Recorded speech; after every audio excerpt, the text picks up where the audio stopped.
Regarde, observe. Moi, la nature, le Père a tout mis pour nous instruire. Observe les animaux. Les fourmis, ils sont toujours en troupeau, non? Tu as déjà vu les lions en troupeau?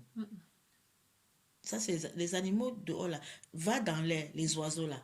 Les pigeons, ils sont toujours en troupeau, non? Tu as déjà vu les aigles en troupeau? Voilà. Va dans l'eau.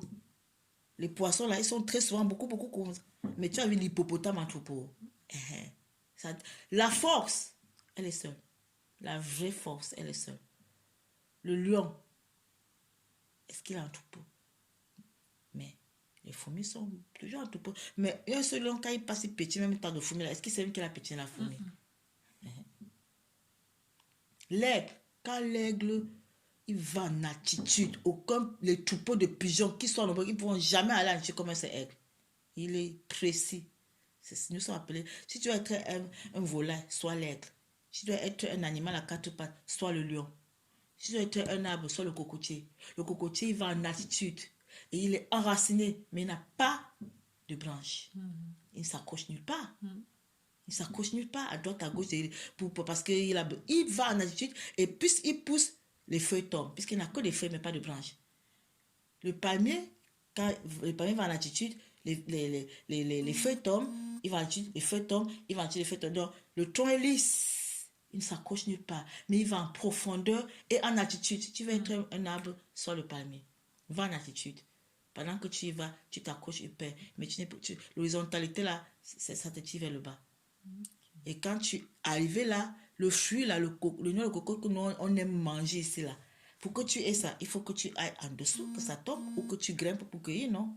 Voilà, c'est comme ça que l'identité créatrice est. Quand celui-là qui est doté de la portion du créateur, pour que tu aies aussi le fruit, ou tu es à côté de la personne, comme tu l'es ici maintenant, ça veut dire que tu montes pour aller cueillir, ou tu restes en dessous, ça tombe, et pour que tu prennes, tu vois. C'est ça. Et c'est pas tout le monde qui peut grimper là en haut. Ce sont les experts qui grimpent en haut, ceux qui sont traînés pour le faire. Par contre, un manguier, même les enfants peuvent monter sur le manguier et cueillir les fruits, non?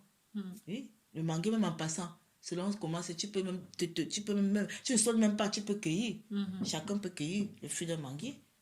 Mais combien de personnes peuvent aller chercher les fruits, le noix de coco, là, à pêcher là? Tu vois?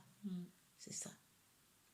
Donc, ce que le Père permet, c'est pour que tu deviens un cocotier, que tu deviens un lion et que tu deviens l'aigle. C'est ça. Là, c'est distinctif.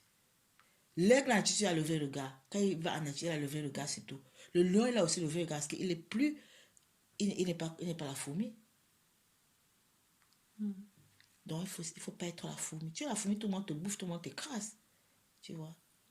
Tu es le pigeon, mais tu auras toujours besoin que vous soyez en groupe pour ne pas te sentir seul, mais tu n'iras jamais en attitude.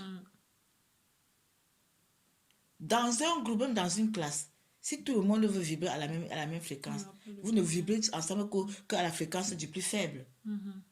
C'est ça? On n'avance pas. C'est ce que tu vas comprendre.